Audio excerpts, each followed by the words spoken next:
A R Rahman music composing के मामले में आप इन्हें 9 नंबर नहीं दे सकते हैं। कारण बॉलीवुड इंडस्ट्री में माजी से अब तक आपके जहन में जो सबसे बेहतरीन गाने होंगे उनमें से कोई ना कोई तो रहमान की म्यूजिक का कमाल होगा ही।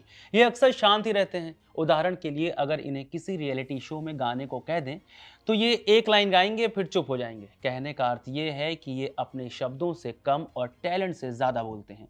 मगर किसी को क्या मालूम था, ए आर रहमान की चुप्पी भीतर ही भीतर बहुत बड़ा विस्फोट लेकर बैठी है। माने जब वो बोले तो ऐसा बोले कि पूरी इंडस्ट्री में बवाल मच गया। सवाल होने लगे कि क्या ए आर रहमान को धर्म के आधार पर निशाना बनाया जा रहा है। जय हो और वंदे मातरम जैसे गानों से पूरी दुनिया में भारत का डंका बजाने वाले रहमान बॉलीवुड में काम के लिए तरस रहे हैं। जाहिर है मामला कम्युनल है तो प्रतिक्रियाएं भी आनी ही थी। एक्ट्रेस कंगना रनौत जो बीजेपी सांसद भी हैं, रहमान के बयान पर भड़क गईं। खूब सुनाया। आवाजें इंडस्ट्री के बाहर से भी आईं, जैसे विश्व हिंदू परिषद की ओर से।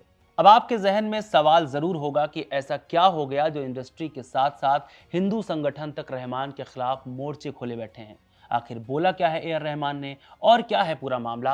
रहमान ने जो कुछ भी कहा वो सच है या फिर कोई और कहानी है, आइए इस पूरे विवाद की परत दर परत खंगालते हैं। नमस्कार, मेरा नाम है रविशंकर, आप देख रहे हैं खबर गांव। 14 जनवरी 2026 बीबीसी एशियन नेटवर्क पर एक इंटरव्यू पब्लिश हुआ। गेस्ट थे ए आर रहमान। अक्सर चुप रहने वाले ए आर रहमान ने बोलना शुरू किया और सवाल आ गया बॉलीवुड में काम मिलने का।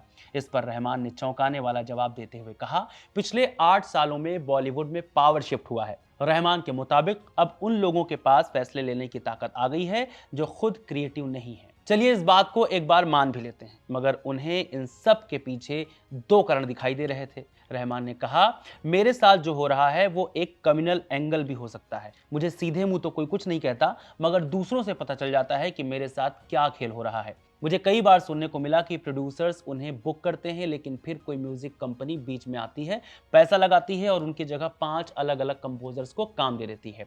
इन बयानों के बाद बीबीसी एशियन नेटवर्क पर रहमान का पूरा इंटरव्यू व्यूज बटोरता, उससे पहले उनके कम्युनल वाले बयान वायरल हो गए।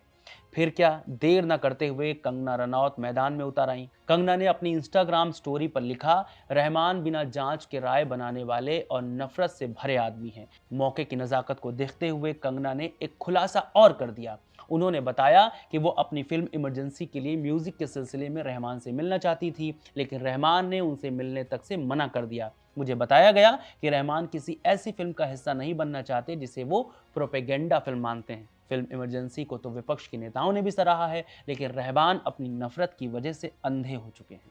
ये बात कंगना रनौत ने कही है। रहमान के बयान पर पॉलिटिकल लीडर्स ने भी कमेंट किया। केंद्रीय मंत्री जी किशन रेड्डी ने रहमान के आरोपों को पूरी तरह गलत और दुर्भाग्यपूर्ण बताया। उन्होंने कहा, देश ने रहमान को हमेशा एक कलाकार के रूप में प्यार दिया है, कभी धर्म के चश्मे से नहीं देखा। ये कहना कि मुस्लिम होने की वजह से उन्हें सपोर्ट नहीं मिल रहा, बिल्कुल झूठ है। उधर विश्व हिंदू परिषद के राष्ट्रीय प्रवक्ता विनोद बंसल ने तो रहमान की तुलना पूर्व उपराष्ट्रपति हामिद अंसारी से कर दी। बंसल ने आरोप लगाया, रहमान उसी गुट के नेता बन गए हैं जो देश को बदनाम करने का काम करते हैं। रहमान पहले खुद हिंदू थे, उन्हें घर वापसी कर लेनी चाहिए, शायद फिर उन्हें काम मिलने लगे। इन आरोपों के बाद इंडस्ट्री के दिग्गजों की क्या राय है वो भी जान लीजिए। खुद को नास्तिक होने का दावा करने वाले और हाल ही में गॉड के अस्तित्व पर सवाल वाली डिबेट में शामिल होने वाले मशहूर गीतकार भी रहमान की बात से इत्तेफाक नहीं रखते। जावेद अख्तर के मुताबिक मुंबई में रहमान के लिए बहुत सम्मान है। शायद छोटे प्रोड्यूसर्स रहमान के पास जाने से डरते हैं क्योंकि उन्हें लगता है कि रहमान बहुत व्यस्त होंगे या सिर्फ बड़े प्रोजेक्ट और पश्चिमी देशों के लिए काम करने में बिजी होंगे। मुझे इसमें कोई कम्युनल एंगल नजर नहीं आता। सिंगर शान ने भी रहमान की बात से असहमति जताई। शान ने कहा, काम मिलना एक व्यक्तिगत पसंद का मामला है। मैं खुद इतने सालों से गा रहा हूं, फिर भी कई बार काम नहीं मिलता, लेकिन मैं इसे दिल पर नहीं लेता। बात अगर धर्म की है तो बॉलीवुड के तीनों खान पिछले 30 सालों से सुपरस्टार नहीं होते। ये बात शाहरुख, सलमान और आमिर की कर रहे हैं।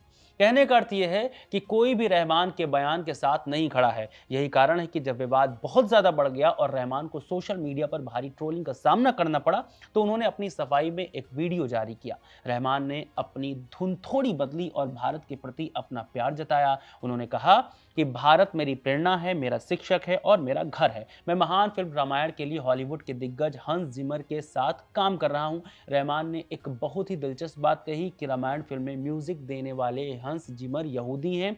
मैं खुद मुस्लिम हूं और रामायण एक हिंदू महाकाव्य है। इसके जरिए मैंने ये दिखाने की कोशिश की कि वो कला को धर्म से ऊपर रखते हैं। मेरा मकसद कभी किसी को दुख पहुंचाना नहीं था और शायद मेरी बात को गलत समझा गया। हालांकि ये कहना गलत नहीं होगा कि ए आर रहमान के सपोर्ट में कोई नहीं है। अगर कुछ दिग्गज उन्हें आईना दिखा रहे हैं तो परेश रावल जैसे दिग्गज उनका समर्थन भी कर रहे हैं। परेश का ये समर्थन रहमान की सफाई के बाद आया। रहमान के वीडियो पर रिएक्ट करते हुए परेश ने लिखा, हमें आपसे प्यार है सर, आप हमारा गर्व है। खैर, रहमान के इस पूरे मामले ने कई सवाल खड़े कर दिए हैं। एक तरफ उनका शानदार करियर है जिसमें उन्होंने कई नेशनल अवार्ड जीते हैं। हाल ही में उनकी फिल्म छावा के म्यूजिक की भी तारीफ हुई। हालांकि रहमान ने खुद इस फिल्म को डाइविजिव कहा था। दूसरी तरफ इंडस्ट्री में एक बहस छिड़ गई है कि क्या वाकई पिछले 8 सालों में माहौल बदला है।